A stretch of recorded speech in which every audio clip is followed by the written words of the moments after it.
Ini adalah bagasi misterius. Karena dalamnya terkurung binatang tidak dikenal. Punggungnya yang kuat. Terdapat gambar kalajengking yang menakutkan.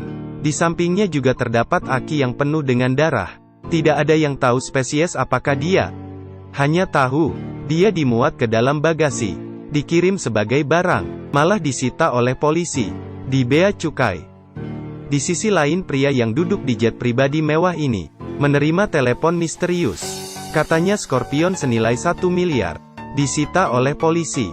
Jika bisa mendapatkan kembali, akan dibayar 50 juta. Pria itu sangat bingung, peran macam apa ini? Dan bisa mengakibatkan apa, sehingga begitu penting, dan begitu berharga. Tapi menurut aturan, tidak diperbolehkan untuk terus bertanya.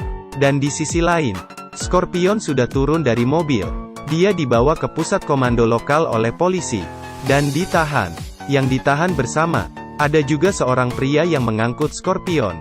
Dia sepertinya tidak tahu, apa yang dia bawa. Karena ketika polisi menginterogasinya, dan mengatakan kepadanya bahwa barang yang dia bawa adalah Scorpion, dia langsung menggila. Bahkan terus berkata, "Habislah kalian. Dia bukan manusia." Bola matanya hampir keluar, kemudian menggunakan kepala sendiri, terus mengetuk ke meja, terakhir mati dengan penuh darah. Kapten yang bernama Travis melihat keseriusan masalah ini. Pengalamannya sebagai polisi kriminal selama bertahun-tahun, tidak akan takut dengan adegan ini. Dia berencana menanyai Scorpion langsung. Dia datang ke ruang interogasi, menanyakan Scorpion siapakah dia. Tetapi, Scorpion tidak menjelaskannya, malah memberitahunya. Informasi dalam otaknya bernilai 1 miliar, dan nanti akan datang 2 polisi, yang mengaku sebagai Biro Interogasi Negara, datang menanyakan padanya. Saya beritahu dahulu, mereka itu palsu. Travis tidak percaya setelah mendengarnya. Tetapi tidak lama kemudian, rekannya Ellen memberitahunya. Biro Interogasi datang membawa Scorpion. Misi kita selesai. Travis terkejut. Dia datang ke koridor, menanyakan pertanyaan inti pada mereka.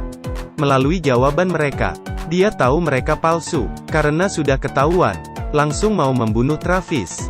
Untung saja rekannya datang menolong. Travis sangat panik, karena yang dikatakan Scorpion semua terjadi. Dia juga memprediksi, jika terus membiarkannya di sini, semua orang di sini akan mati. Travis panik, dia tidak ingin melihat rekannya mati. Akhirnya dia berencana, membawa Scorpion sendiri, dan memindahkannya ke tempat lain. Baru saja Travis keluar, pantulan sinar dari atap menarik perhatian Scorpion. Menunduk.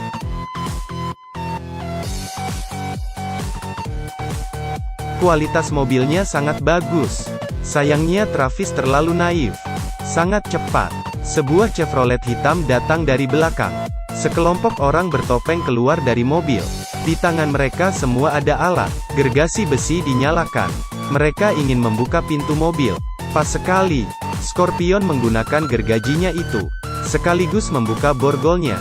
Penjahat bergegas mau masuk ke mobil, tetapi hasilnya malah begini. Scorpion menggunakan tinjunya, mengakhiri pertarungan dengan tendangan. Tetapi masih ada lagi. Seorang anggota mati di jalan. Daya tembak musuh terlalu ganas. Kapten Travis memimpin semua ke pusat komando, dan memerintahkan mode pertahanan diaktifkan. Semua pintu dan jendela anti peluru diturunkan. Berencana diam di tempat menunggu tim penyelamatan. Tetapi baru saja masuk, Ellen mengangkat pistol menuju pada Scorpion. Dia merasa semua masalah dikarenakan Scorpion. Tetapi Scorpion memberitahunya, membunuhnya tidak mencegah mereka menyerang. Belum selesai bicara, semua listrik di ruangan dipadamkan. Ternyata sistem kontrol daya dari pusat pertempuran dimasuk oleh penjahat. Mereka menelepon dan berkata, jika memberikan Scorpion, mereka akan segera pergi, tidak akan melibatkan yang lain.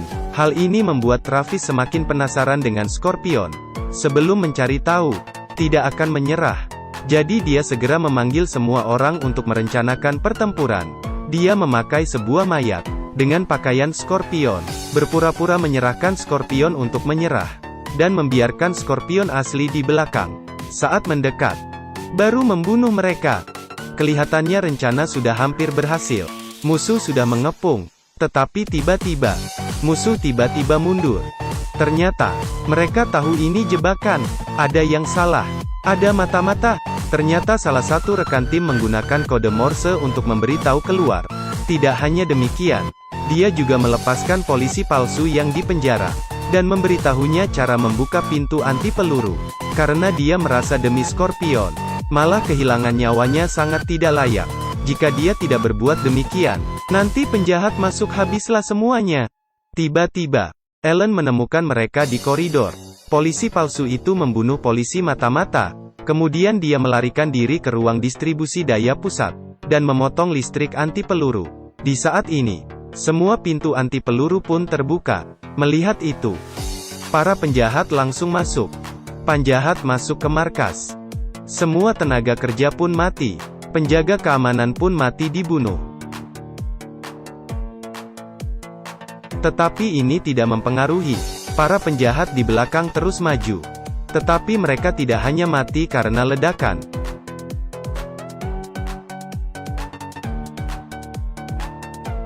Tetapi ditembak. Para penjahat pun pada mati. Tidak hanya demikian, Scorpion masih ingin menunjukkan sesuatu pada mereka, yaitu lari ke lorong bawah tanah. Secara tidak sengaja ditemukan tadi. Travis menyuruh rekannya pergi dulu. Dia dan Scorpion akan tinggal untuk bertarung. Mereka bagi dua jalan. Di sisi lain, rekannya Ellen sedang bertarung dengan penjahat wanita. Tidak lama kemudian Ellen pun pingsan, dan Travis bertemu dengan penjahat wanita itu. Dia ditendang oleh wanita itu, dan terus memukul Travis. Keduanya terus bertarung. Di saat ini, wanita itu mau membunuh Travis, tetapi malah dihindar dan didorong Travis ke bawah. Langsung mati. Dan Scorpion juga diserang. Bos penjahat akhirnya keluar. Dialah yang ingin menangkap Scorpion. Dengan cepat, dia terus menembak Scorpion. Dan perut Scorpion pun tertembak. Tetapi bagus juga, karena terus menembak. Tidak ada peluru lagi.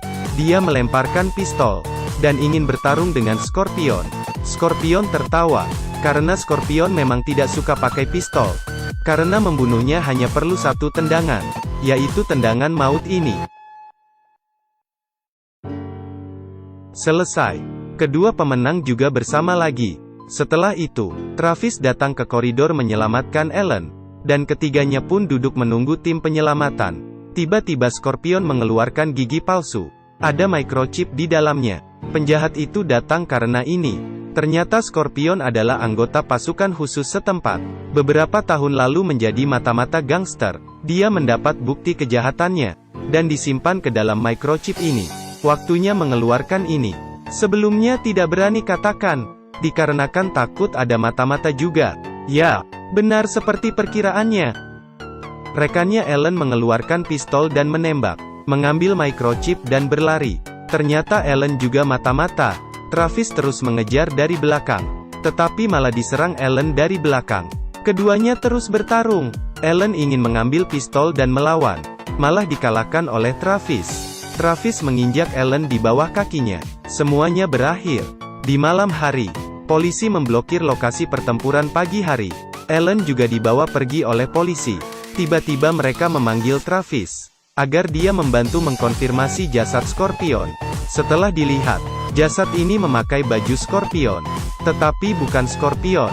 Tetapi Scorpion tersenyum dan berkata, "Ia itu Scorpion." Dan tidak banyak dijelaskan, karena Scorpion asli. Mana mungkin mati segampang itu. Cerita sampai di sini. Film selesai.